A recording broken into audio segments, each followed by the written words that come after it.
The water was moving wrong. Not waves, not current, but something else beneath the surface creating a disturbance pattern that didn't match natural ocean behavior. And Lieutenant Charles Mills had been staring at this particular patch of Atlantic for 6 hours straight, so he knew exactly what wrong looked like. He grabbed his binoculars with hands that suddenly weren't bored anymore, focused through 800 feet of empty air, and watched a conning tower break the surface 3,000 yards away, with water cascading off gray steel that could only mean one thing. A U-boat surfacing to recharge batteries, and the crew probably thought they were safe because the ocean was empty and the sky was clear except for one blimp hanging motionless overhead like a forgotten balloon that nobody considered a threat. They hadn't noticed K-74 yet. Or if they had, they weren't worried because why would they be when it was just a balloon, slow and harmless, a reconnaissance platform that everyone mocked as obsolete. Mills's own friends from flight school had laughed when they heard his assignment, asked if he'd pissed someone off to get stuck flying blimps while they got Wildcats off carriers and Corsairs from island bases, real combat aircraft with speed and firepower and the glory of aerial warfare. He was flying something that looked like a child's toy and moved with all the threatening grace of a drunken whale. But Mills had learned something during 6 months of patrol duty that fighter pilots didn't understand. Learned that the blimp's slowness wasn't a weakness, but a weapon if you knew how to use it. Had to understand that speed wasn't always an advantage in warfare, that sometimes patience was deadlier than velocity, that the hunter who waits can kill more effectively than the hunter who chases. The control car was cramped beyond belief. 10 feet long and 6 feet wide and 4 feet high.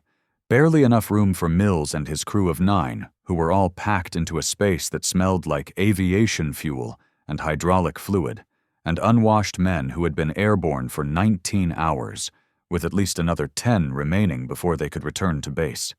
His bombardier, Ensign Jonathan Stessel, had been asleep 30 seconds ago, while the radio operator read a paperback novel with the kind of desperate concentration that comes from trying to ignore crushing boredom. Even Mills himself had been fighting the urge to close his eyes, because watching empty ocean for 6 hours straight does terrible things to human attention spans. Now everyone was awake, and Mills hit the alarm, the klaxon shrieking through the control car with a sound that made his ears ring. Battle stations. U-boat surfacing, bearing 270, range 3,000 yards.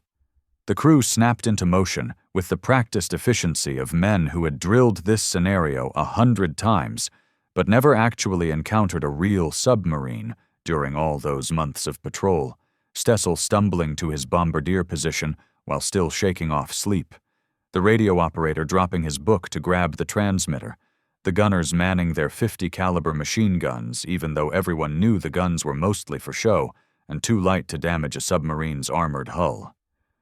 Mills pushed the throttles forward and the 2 Pratt & Whitney radial engines roared from idle to full power, 425 horsepower each, enough to push the enormous gas bag through the air at 72 miles per hour maximum speed.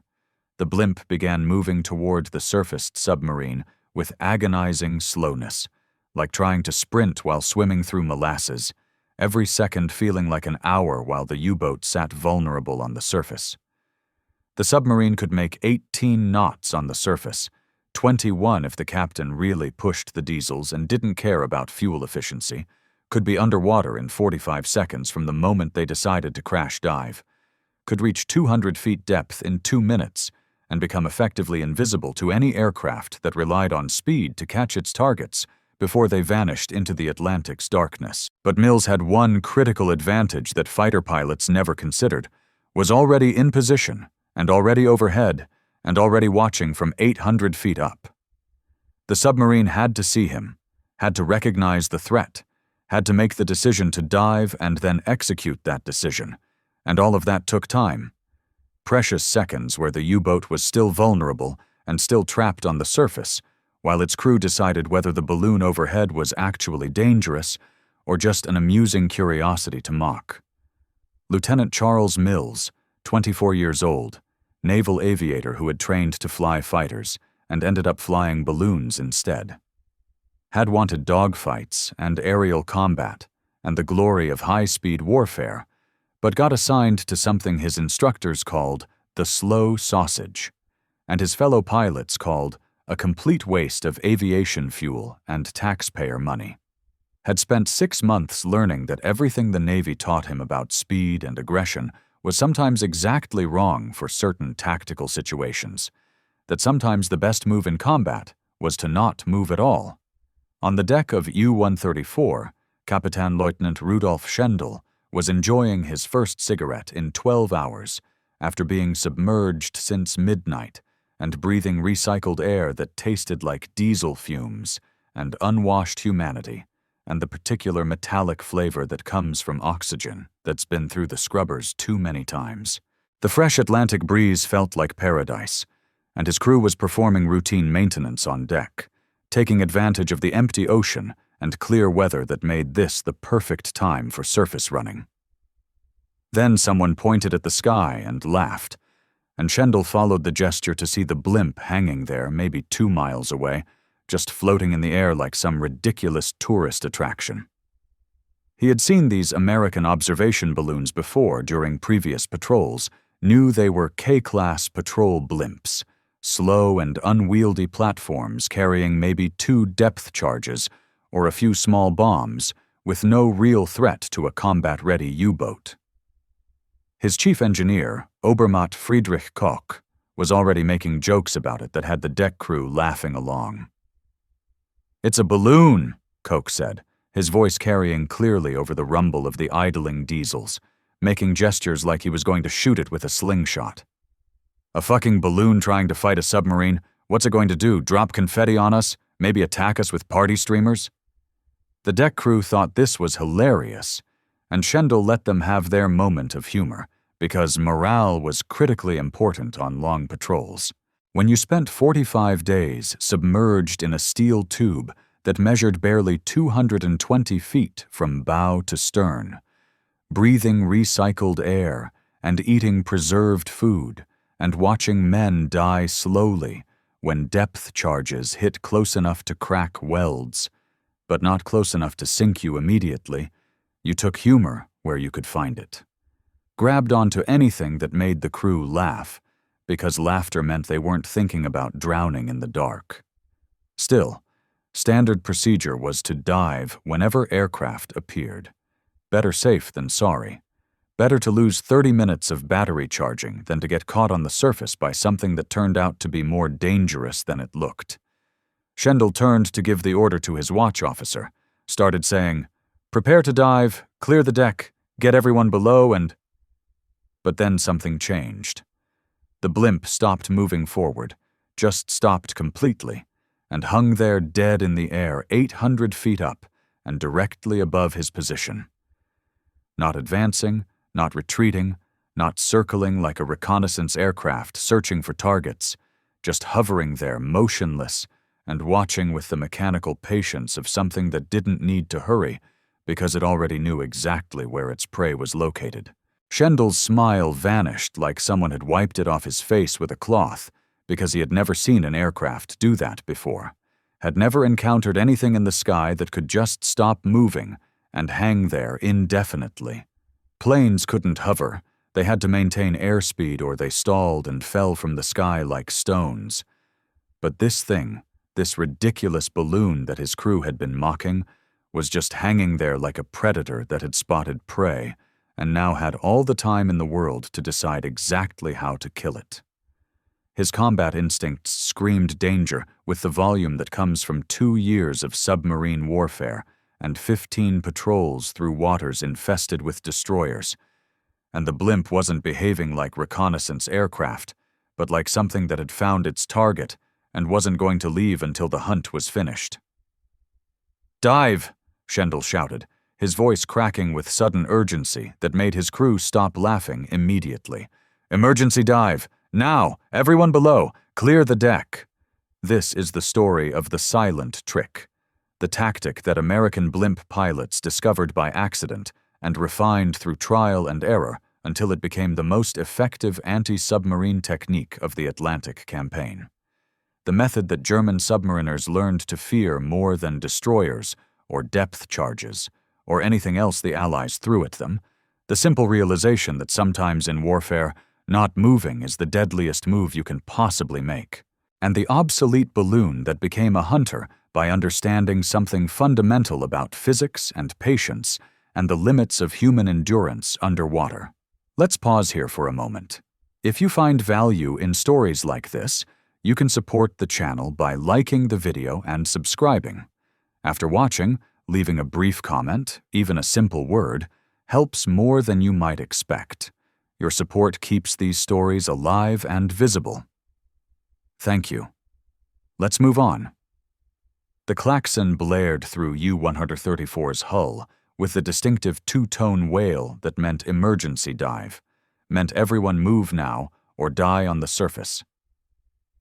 The deck crew scrambled for the hatches, abandoning tools and maintenance equipment in their panic to get below before the balloon overhead could drop whatever weapons it was carrying, and Schendel took one last look at the blimp that was still hovering with that impossible patience before he dropped through the conning tower hatch and sealed it behind him with movements that had become automatic after 2 years of doing this under combat conditions. He heard the ballast tanks flooding with the distinctive roar of compressed air being released and seawater rushing in to replace it, felt the submarine begin to sink beneath the Atlantic and slide down into the darkness where no aircraft could follow, and no depth charge could reach them if they went deep enough, fast enough. The depth gauge needle moved with what felt like agonizing slowness through 20 feet and 40 feet and 60 feet, while the pressure hull creaked with metallic groans that always made new crew members nervous, but that Schendel had learned to interpret like a language. 80 feet, 100 feet, safe depth where they could hide from anything the balloon might drop. Schendel let himself breathe properly for the first time since seeing the blimp hovering overhead. Let himself believe they were safe down here, where the balloon couldn't reach them through 100 feet of water, and couldn't see them through the darkness, and couldn't track them if they drifted with the current. They would stay submerged for 3 hours, run silent to avoid any hydrophones, drift away from this position until they were miles from where they dived, then surface somewhere else to resume their patrol and battery charging. The balloon would be long gone by then, would have moved on to search other areas of empty ocean, would never find them again in the vast Atlantic. Except the balloon wasn't gone, and Mills had K-74 hovering in exactly the same position it had occupied when U-134 dived 3 minutes ago. The enormous gas bag hung motionless 800 feet above the submarine's dive point, kept in perfect position by tiny adjustments to the engine throttles, maintaining station with a patience that seemed more machine than human, while his crew watched the water below through binoculars and scanned for any sign that the submarine was moving or trying to escape. "How long can we maintain this hover?" Stessel asked from his bombardier station, and the ensign was young, only 22 years old, hadn't yet developed the patience that long patrol missions burned into your soul through sheer repetition.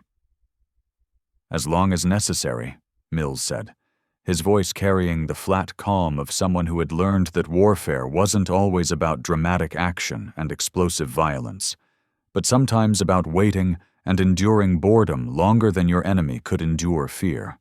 "We have fuel for another 16 hours at idle power, and the submarine has battery for maybe 6 hours submerged, 8 hours maximum if they're willing to let their crew slowly suffocate from carbon dioxide poisoning. We can outlast them, and that's the entire point." This was the trick, the realization that Mills had discovered 2 months earlier during a particularly boring patrol flight where nothing happened for 23 hours straight except watching empty ocean and fighting to stay awake.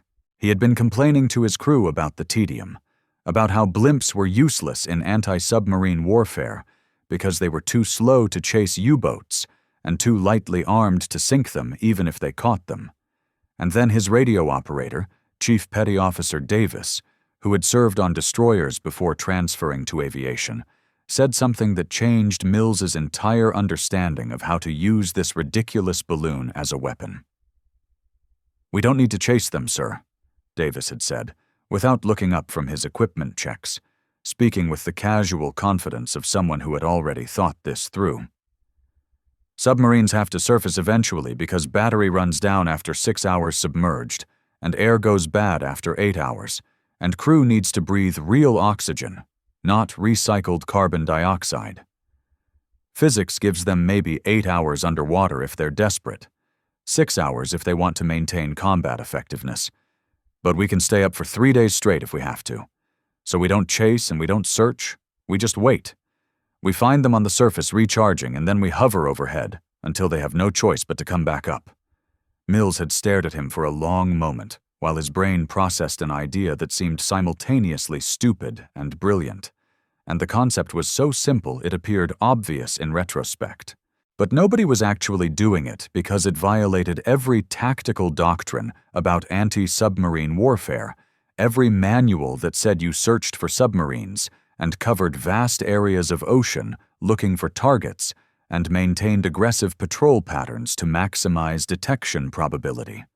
But all of that required speed, required covering territory efficiently, required finding prey that didn't want to be found, and was very good at hiding. What if they did the complete opposite, found a submarine on the surface and then just stopped moving, just hovered directly overhead and waited with mechanical patience? The submarine would dive immediately, would hide underwater where it felt safe, but eventually physics would betray it and force it back to the surface when the battery died, or the air went toxic. And when it surfaced, the blimp would still be there, still watching, still waiting with the kind of patience that seemed impossible to humans, but was trivially easy for a balloon that could hover on minimal fuel consumption. Mills had tested the idea the very next time K-74 encountered a U-boat during patrol, had watched it crash dive after spotting the blimp, then maintained position overhead for 4 hours, while his crew thought he had lost his mind. "Sir, we're wasting time and fuel," Stessel had said, with the frustration of someone young and impatient. "The submarine is gone, and we should be searching other areas, following patrol doctrine, maximizing our coverage area instead of sitting here like idiots." But Mills had waited anyway, had ignored the complaints and the confusion and the certainty from his crew that this was a stupid waste of resources. And 4 hours and 17 minutes later, the submarine surfaced with its battery nearly depleted. Not at the exact dive point, because the captain had been smart enough to drift about 300 yards south with the current, but close enough that K-74's lookouts spotted the periscope immediately, and Mills had attacked with both depth charges. Forced the submarine to crash dive again with its batteries critically low, hadn't sunk it, but had made the captain realize that the ocean wasn't a hiding place anymore when something patient was watching overhead. Now, 2 months later, Mills was using the silent trick on U-134 with all the confidence of someone who had refined a technique through repeated practice and knew exactly how this would end. Hovering and waiting and watching the water below for any sign of periscope or snorkel or movement that would indicate the submarine was trying to escape or recharge batteries, and his crew had coffee and sandwiches and rotation shifts where some men could sleep while others maintained watch.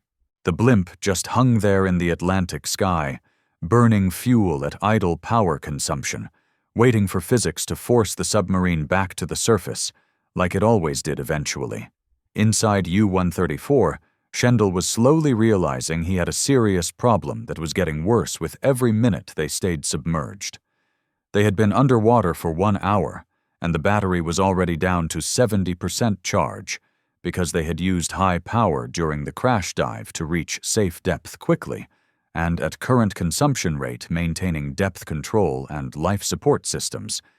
He had maybe 5 more hours before the power ran out completely, and they would be forced to surface or sink to the bottom.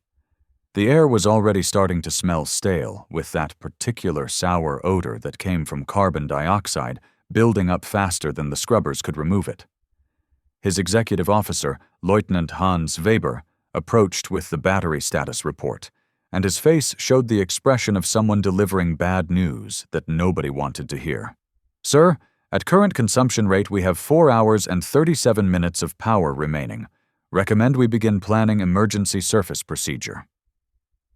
Schendel looked at the depth gauge needle holding steady at 100 feet, safe from depth charges if the balloon decided to attack, safe from any weapon except time and physics, but completely useless if they stayed down until the battery died and the air became toxic, because a submarine without power was just an iron coffin waiting to sink to the bottom of the Atlantic, with its crew still trapped inside and still breathing toxic air until they suffocated slowly in the darkness. They had to surface, had to run the diesels to recharge batteries, had to exchange the stale air for fresh oxygen. There was no choice, and no alternative, and no clever tactical solution that would let them avoid the fundamental reality that submarines couldn't stay underwater forever. "What's the probability the balloon left after we dived?" Schendel asked Weber, already knowing the answer, but hoping his XO would tell him something different and something optimistic. "Unknown, sir, but standard Allied aircraft doctrine suggests they maintain search patterns and cover large areas of ocean to maximize detection probability." Weber spoke carefully, like someone trying to sound confident about something uncertain. "The probability of any aircraft remaining in one position for over an hour is extremely low, according to our intelligence briefings. Most likely it departed 5 or 10 minutes after we dived and moved on to search other patrol sectors." Most likely, those two words that meant absolutely nothing when you were wrong, when most likely turned into actually it's right there waiting for you, and your submarine got hit by depth charges while surfacing.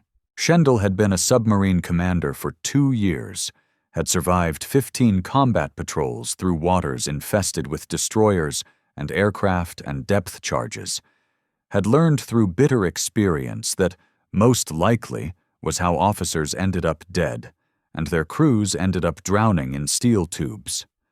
But he had no real choice with battery at 70%, and dropping steadily, air quality degrading with every breath his crew took, men starting to show early signs of carbon dioxide poisoning with headaches and dizziness and nausea. They had to surface, had to hope that American aircraft were too impatient to wait, that Allied doctrine was too aggressive to waste time hovering over empty water, that the balloon had moved on to search more productive areas. "Prepare to surface," Schendel ordered, his voice steady despite the fear that was making his hands shake slightly. "Battle stations, deck gun crew ready to man positions immediately. If the balloon is still there, we shoot it down before it can attack, and that's our only chance." U-134 began its ascent at the 3-hour mark after diving, rising slowly from 100 feet depth, with ballast tanks blowing compressed air, the submarine climbing toward daylight and fresh air, and the terrifying possibility that a balloon might still be hovering overhead, with depth charges armed and ready to drop the moment they broke the surface. Mills saw the periscope break the surface first, a tiny disturbance in the water pattern that most observers would have missed if they hadn't been watching this exact spot for 3 hours straight. Then the snorkel appeared with that distinctive tube that submarines use to run diesels while remaining mostly submerged. Then the conning tower rising like a gray mountain from the deep, with water cascading off the hull in sheets. The submarine was surfacing in almost exactly the same position where it had dived 3 hours and 7 minutes earlier. "Target surfacing," Mills said calmly, his voice showing no excitement or tension, just the flat tone of someone reporting routine observations, rather than the culmination of a 3-hour chess match where one player couldn't see the board. "Stessel, prepare depth charges for immediate release. Mark the target position. Wait for my command." The bombardier armed both weapons with the smooth efficiency of someone who had drilled this procedure 1,000 times and could do it in his sleep. 2 Mark 17 depth charges mounted on external racks, 325 pounds each, Torpex explosive designed to crack pressure hulls, depth fuses set to detonate at 50 feet below surface. Enough explosive power to ruin any submarine's day if they landed close enough, though not guaranteed to sink the target unless you got very lucky with the placement. Schendel opened the conning tower hatch and climbed onto the deck with his lungs desperate for fresh air after 3 hours of breathing recycled atmosphere that tasted like metal and death. The Atlantic breeze hit his face like a physical blessing, and the ocean stretched in every direction with empty gray water and distant clouds, and no balloon visible anywhere in the sky. Relief flooded through him so powerfully he felt his knees weaken and had to grab the conning tower railing for support, and he thought the Americans had left, had gotten bored or moved on to search other patrol areas or run low on fuel. U-134 was safe, and they could run the diesels at full power, recharge the batteries quickly, exchange all the toxic air for fresh oxygen, and resume their patrol with renewed confidence. The balloon had been a threat, but only for the brief moment it appeared. Now it was gone, and they were safe and— "Capitan!" Koch's voice from the deck, sharp with panic that made Schendel's relief evaporate instantly. "Above us! The balloon!" Schendel looked up and felt his heart stop completely because the blimp was directly overhead, positioned exactly where it had been 3 hours ago when they dived. 800 feet up and completely motionless, it hadn't moved or left or gotten bored or distracted by other targets, had just waited with mechanical patience for physics to force the submarine back to the surface exactly like physics always did eventually. "Battle stations!" Schendel screamed, his voice breaking with terror and rage at the impossible patience of this thing that shouldn't exist. "Deck gun! Man your positions! Shoot it down! Now!" But the deck gun crew was still below, and still climbing through the hatches from their battle stations deep in the hull, still securing equipment and grabbing ammunition, would need 30 seconds minimum to reach their positions on deck, and another 20 seconds to train the 88mm gun upward and load the first shell. 50 seconds total that Schendel knew they didn't have because he was watching the balloon hanging there with that impossible patience, and knew in his gut the attack was coming before his crew could even begin to fight back. Mills didn't rush the attack because there was no need to rush when the submarine was on the surface with its crew panicking, and the deck gun wasn't manned yet, and the diesels were only just starting to rumble to life. He had time, had all the time in the world, because K-74 was hovering in perfect position, and submarines couldn't shoot upward effectively, and the deck gun would need nearly a minute to become operational, which was plenty of time to do this correctly, and make sure the depth charge placement was perfect. "Stessel, drop one charge," Mills ordered, his voice calm and controlled like he was asking for coffee instead of ordering an attack that would cripple a submarine. "Target the stern section near the conning tower, 50-foot depth setting. Fire when ready." The first depth charge released from the bomb rack with a metallic clunk that vibrated through the control car, fell through 800 feet of air in a ballistic arc that Stessel had calculated perfectly by accounting for wind drift and the blimp's minimal forward motion and the submarine's length. The charge hit the water 20 feet from U-134's port side, disappeared beneath the surface with barely a splash, sank toward its detonation depth.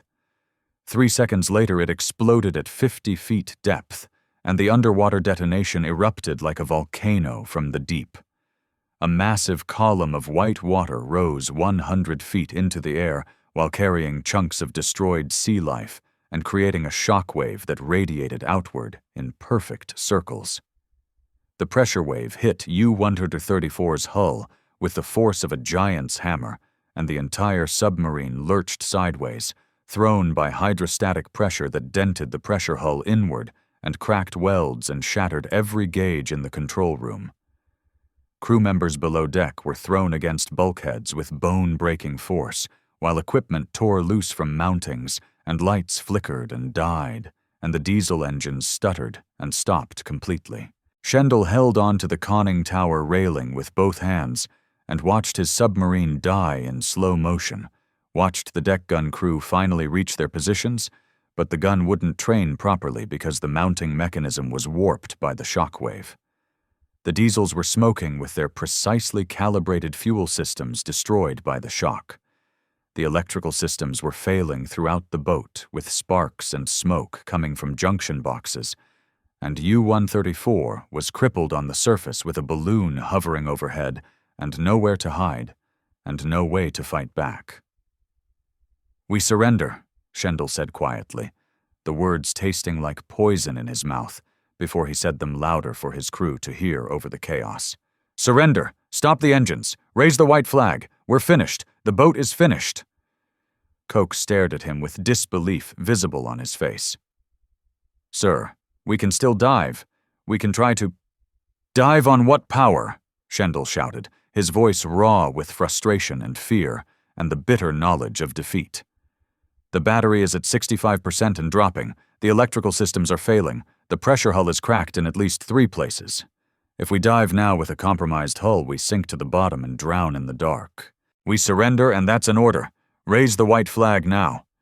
Mills watched the white flag rise from U-134's conning tower, watched the crew emerge onto the deck with their hands raised in the universal gesture of surrender, watched 42 German submariners realize they had been captured by a balloon that hadn't even needed to use its second depth charge. He keyed his radio transmitter. "Home base, this is K-74. Have successfully captured enemy submarine U-134 using single-depth charge attack following 3-hour surveillance period. Request immediate dispatch of surface vessel for prisoner recovery. Enemy crew is surrendering without resistance. No American casualties." The radio operator at the base sounded genuinely confused by the report, and his voice came back with uncertainty. "K-74, please confirm your status report.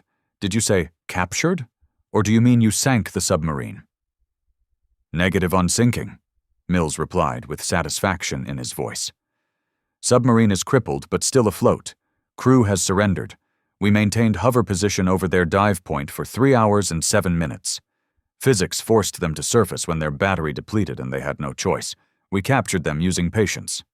There was a long silence on the radio, and Mills could almost hear the gears turning in the operator's head, the realization slowly forming that blimps had a tactical capability nobody had seriously considered before. The ability to just stop moving and hover over a dive point and wait with mechanical patience for physics to betray the submarine, to turn time itself into a weapon. "K-74, please clarify your previous transmission," the operator said carefully, like someone trying to understand something that seemed impossible. "You maintained hovering position for over 3 hours while you waited for the submarine to surface?" "Affirmative on all counts," Mills confirmed. "Used hovering capability to maintain station over dive point. Submarines have finite battery capacity, and they must surface eventually. We can hover longer than they can hide. That's the tactical advantage, and that's the trick." Another pause on the radio. Longer this time. Then, "K-74, maintain current position and continue surveillance of surrendered submarine. Surface vessel dispatched to your coordinates with ETA 2 hours. And, outstanding work, Lieutenant. Whatever technique you used was extremely effective." Mills settled K-74 into a hover pattern 500 feet above U-134, close enough to drop the second depth charge if the Germans tried anything stupid, but high enough to avoid any desperate attempts at anti-aircraft fire. Watched the crew huddle on the damaged deck, watched them realize that the balloon they had been mocking as a joke was now their captor. Watched them understand that slowness had been a deadlier weapon than any speed or firepower or technological sophistication. The destroyer USS Benson arrived 2 hours and 40 minutes later to take the 42 German prisoners aboard and attempt to tow U-134 back to port for intelligence analysis. But the submarine's pressure hull was too damaged and took on water faster than pumps could remove it, finally sinking 3 hours into the tow attempt with 42 prisoners recovered alive and 0 American casualties and one submarine captured using a tactic that didn't exist in any operational manual, discovered by accident and refined through trial and error. The silent trick spread through the blimp squadrons like wildfire after Mills filed his after-action report that detailed exactly how he had captured U-134 by simply hovering and waiting. Other pilots tested the technique and found it worked exactly as Mills had described, found that submarines really did have to surface eventually, and blimps really could wait longer than U-boats could hide underwater. The tactic became standard procedure within 2 months. February 1943, and K-class blimp K-14 was operating off the Florida coast when Lieutenant Commander James McCrary encountered a U-boat surfacing to recharge batteries. Instead of attacking immediately, McCrary hovered and waited and watched the submarine dive in panic, maintained position overhead for 5 hours, while his crew thought he was wasting fuel and time. The submarine surfaced with its battery completely dead and unable to dive again. McCrary captured it without firing a single depth charge with 47 prisoners and 0 American casualties. March 1943, and K-89 off Cape Hatteras, when Lieutenant Robert Chen used the silent trick on a U-boat attempting to attack a convoy. Hovered for 6 hours while the submarine finally surfaced in desperation, with its crew suffering from severe carbon dioxide poisoning. Chen attacked and sank the submarine and recovered 23 survivors from the water. April 1943, and K-32 in the Caribbean, when Lieutenant Sarah Morrison, one of the few female blimp pilots, encountered a U-boat hunting merchant ships. Hovered for 7 hours despite male superiors radioing orders to abandon the tactic and resume normal patrol patterns, the submarine surfaced with its batteries dead and half its crew unconscious from bad air. Morrison captured it with 51 prisoners, and the superiors stopped questioning female pilots after that. The Germans started calling them Die Geister, the ghosts, the balloons that wouldn't leave no matter how long submarines hid underwater.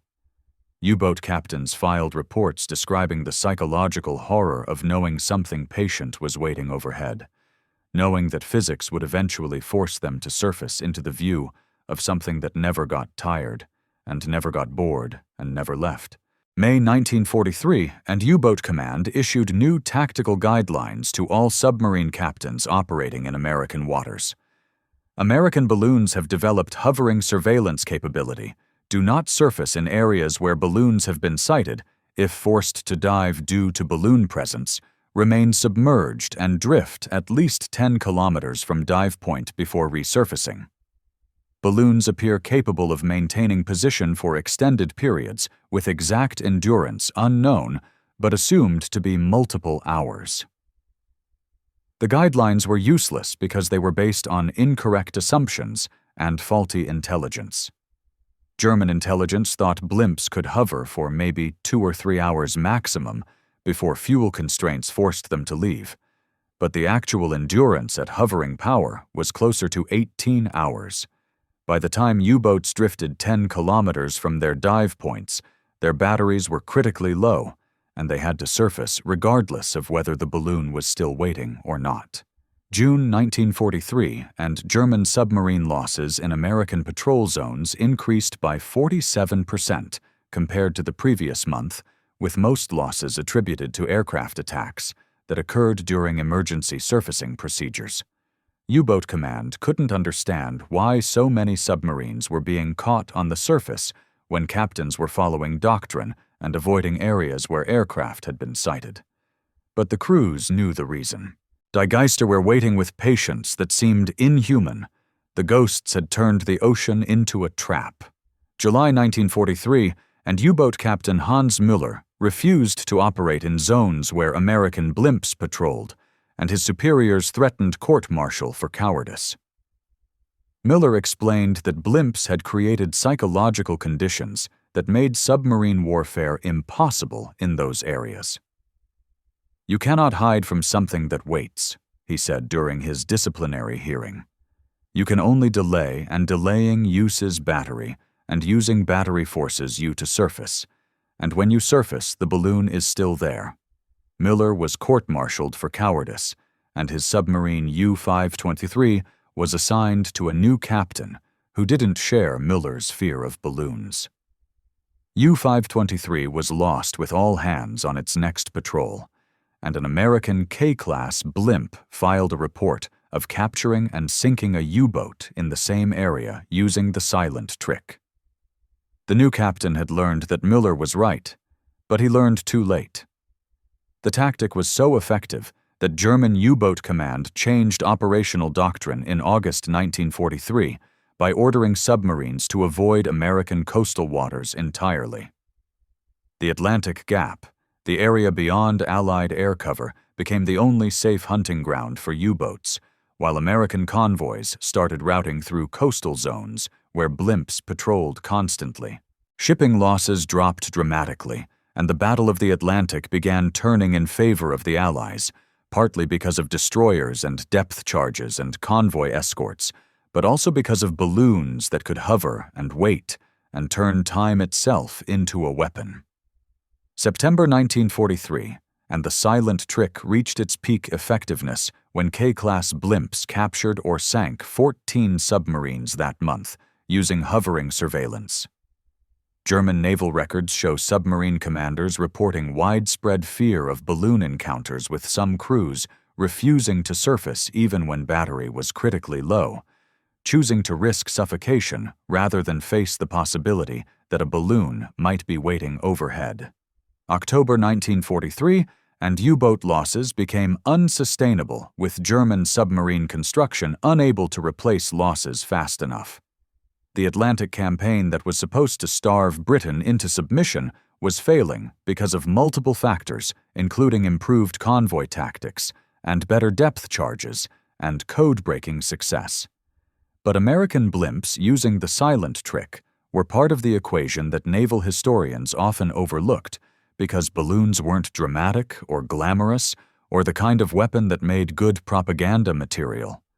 The war ended, and the blimps were retired, deflated and scrapped and cut apart for materials. The K-class program ended in 1947 with almost no fanfare or public recognition. Fighter pilots got parades, and bomber crews got medals, but blimp pilots got handshakes and quiet thanks and assignments to civilian aviation careers, where nobody cared about their war service. Commander McCrary, who had pioneered the silent trick along with Lieutenant Mills, returned to civilian life and became an airline pilot flying DC-6s and later 707s across the Atlantic, the same ocean he had patrolled in K2 while hovering for hours and watching for submarines, and waiting with patience that seemed more machine than human. And sometimes on night flights, he would look down at the dark water and remember. He never spoke much about the war to passengers or colleagues, and when people asked what he had done, he said he flew patrol missions without going into details. If they pressed for more information, he said he flew blimps, and that usually ended the conversation immediately because people didn't want to hear about balloons. They wanted stories about fighters and bombers and dramatic aerial combat, real war stories, and not boring tales about hovering over empty ocean for hours.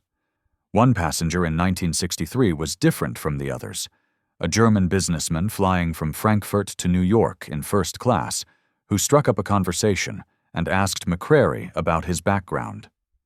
McCrary mentioned he had flown in the war. "What did you fly?" the German asked politely, probably expecting to hear about Mustangs or B-17s. "Blimps, K-class patrol blimps, anti-submarine warfare," McCrary said. The German's face went pale, and his hands started trembling slightly on his drink. "You flew the balloons? Die Geister? The ghosts?" McCrary looked at him carefully and recognized something in the man's expression. "You were a submariner?" "U-517? 2 patrols in 1943. We encountered your balloons off Florida." The German spoke quickly, like the words had been waiting to come out for 20 years. "They waited for us. 3 hours we stayed submerged while our battery dropped to 14% before we finally had to surface. Your balloon was still there and still watching, and we were incredibly lucky because a storm came with heavy rain and clouds, and your balloon left because of the weather. We escaped only because nature intervened. If the weather had been clear, we would have been captured or killed. They talked for over an hour, and the German described the fear in detail that made McCrary realize the silent trick had been even more effective than he knew. Described the claustrophobia of knowing something patient was waiting above you, the psychological pressure of watching the battery percentage drop while the air got worse, the knowledge that surfacing meant death or capture, but staying submerged meant slow suffocation. The impossible choice between dying quickly and dying slowly. "We called you ghosts," the German said, his voice quiet with remembered fear. "Die Geister. We were more afraid of your balloons than we were of destroyers or depth charges or anything else, because destroyers would attack and then leave to chase other targets. But the balloons would wait and wait and wait, and it broke men's minds. Some captains refused to operate in areas where balloons patrolled, said it was suicide, and they were right." McCrary listened and realized that the silent trick had been more effective than anyone knew, not just tactically effective at capturing submarines, but psychologically devastating in a way that conventional weapons could never achieve. The blimps had created terror through patience, through the simple act of being there when submarines had no choice but to surface. "I'm glad you survived the war," McCrary said finally. "I'm glad you were there," the German replied with surprising sincerity. "Strange thing to say, yes? But you were doing your duty, and we were doing ours. And in the end, the war ended and we both survived. And that is something." Rudolf Schendel, the commander of U-134 captured by Mills and K-74, survived the war as a prisoner after spending 3 years in a POW camp in Virginia, returned to Germany in 1946, and became a schoolteacher in Hamburg, teaching history and mathematics to children who didn't remember what the war had been like, and didn't understand why their teacher sometimes stared out the window during class. In 1971, he was interviewed for a documentary about the Battle of the Atlantic, and the interviewer asked about the most frightening moment of his submarine service, probably expecting to hear about depth charge attacks or convoy battles. Schendel didn't hesitate with his answer. "The American balloons, we laughed at them initially, called them jokes, and said they were harmless observation platforms. But they weren't jokes, and they weren't harmless. They were hunters that used time as a weapon. When you saw one, you knew you were trapped because you could dive and you could hide underwater. But eventually you had to surface because physics demanded it. And the balloon would still be there, and still watching, and still waiting. That was real fear, not the fear of bombs or torpedoes or violence, but the fear of inevitability. The knowledge that you couldn't win and couldn't escape could only delay the moment when physics forced you to surface into their sight." The interviewer asked if he thought the blimps had been effective weapons in the Atlantic campaign. Effective? Schendel smiled bitterly at the question. "They were terrifying. More terrifying than anything else we faced in the Atlantic because they took away our greatest advantage, which was our ability to hide underwater and disappear. The balloons said, 'We see you, and we know where you are, and we will be here when you have to come up for air.' That psychological pressure broke captains and made them make mistakes, and made them avoid certain patrol areas even when headquarters ordered them to operate there. Made the entire submarine force less effective even when no balloon was present, just from the knowledge that they might encounter one. That is effectiveness, not through firepower or destruction, but through fear and patience." But despite these memories, and despite the evidence of their tactical success, the K-class blimps faded from history like they had never existed at all. Military museums had extensive displays about fighters and bombers and submarines and capital ships, but the blimps got maybe a single photograph with a small placard and a brief mention in books about anti-submarine warfare. The reason was simple enough to understand. They didn't fit the narrative that people wanted about warfare and heroism and dramatic combat. War stories are supposed to be about speed and aggression and firepower, about technological sophistication and heroes who charge forward into danger. Blimps were none of those things. They were slow and unglamorous and simple. They won through patience rather than violence and through waiting rather than attacking. And that made for boring stories that nobody wanted to hear or remember. But the men who flew them knew the truth about what they had accomplished during those long Atlantic patrols, knew that their patient hovering had saved hundreds of merchant ships, had deterred submarine attacks on convoys, had created safe zones where cargo vessels could operate without constant fear. They knew they had contributed to victory even if the history books didn't acknowledge it, and even if nobody remembered them. Lieutenant Charles Mills, who captured U-134 with K-74 using the silent trick, flew 32 more combat missions after that March day in 1943. He survived the war without injury, came home to Illinois, married his high school sweetheart, and had 3 children. Lived a quiet life working as a civil engineer, never spoke much about his war service, died in 2008 at age 87. At his funeral, his son found a box in the attic while cleaning out the house, found old photographs and flight logs, and a diary from the war years, written in faded pencil. The son read through the diary and found an entry dated March 18, 1943, the day his father had trapped U-134 using patience as a weapon. The entry was short, just a few sentences written in his father's neat handwriting. Encountered U-boat today, used silent trick, waited 3 hours, 7 minutes, subsurfaced with dead battery, we attacked and captured crew. 42 Germans who called our blimp a joke and said it was harmless, but they learned otherwise. We all learned something. Slowness is a weapon, and patience kills. Sometimes the hunter who waits is deadlier than the hunter who chases. That was the legacy of the K-class blimps and the silent trick, not in monuments or memorials or history books or museums, but in lessons learned about warfare and tactics. In the understanding that combat isn't always about the fastest or the strongest or the most aggressive. Sometimes it's about the most patient. Sometimes it's about understanding physics and human limits and turning both into weapons. The cardboard ghost of the Atlantic, the mocked balloon that became a hunter, the slow sausage that German submariners learned to fear more than destroyers or depth charges or anything else the Allies could throw at them. The K-class blimp that shouldn't have been dangerous but was, not through firepower or speed or technological sophistication, but through something simpler and more terrifying than any of those things. Through patience and through waiting and through turning time itself into a weapon, through understanding that sometimes in warfare, the one who doesn't move is the one who wins.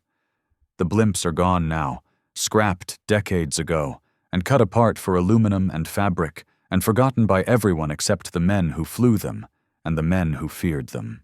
But the lesson remains for anyone who cares to learn it, the lesson that the mocked can become feared, that apparent weakness can become actual strength, that simple solutions can solve complex problems better than sophisticated ones, and that patience, unglamorous and slow and boring, can be the deadliest weapon of all.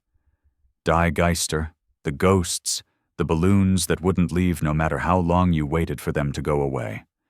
The observers that turned the ocean into a trap. The slow hunters that proved speed isn't everything in combat. That proved sometimes the best attack is no attack at all, just waiting and just being there when physics forces your enemy to surface into your sight.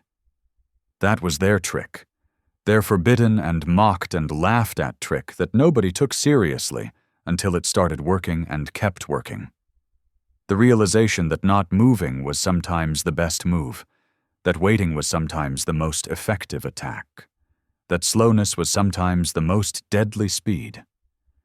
The U-boats learned this truth through bitter experience and heavy losses, learned to fear the gray envelopes hanging in the sky with that impossible patience. Learned that the ocean was no longer a hiding place when something was willing to wait overhead for as many hours as necessary. Learned that their greatest strength, the ability to disappear underwater and become invisible to their enemies, became their greatest weakness when something patient was watching, and physics gave them no choice but to eventually surface into view. Because the submarine had to surface eventually, physics demanded it, and biology demanded it. And when it surfaced with its battery dead and its crew desperate for air that didn't taste like poison, the balloon was still there, and still watching, and still waiting. Patient as death and inevitable as time, hovering overhead with depth charges ready and nowhere for the submarine to hide, and no escape from the simple mathematics of endurance. That was the silent trick, and that was how the mocked became the hunter, how American blimps trapped German U-boats using nothing but patience, and the simple, undeniable fact that submarines cannot stay underwater forever.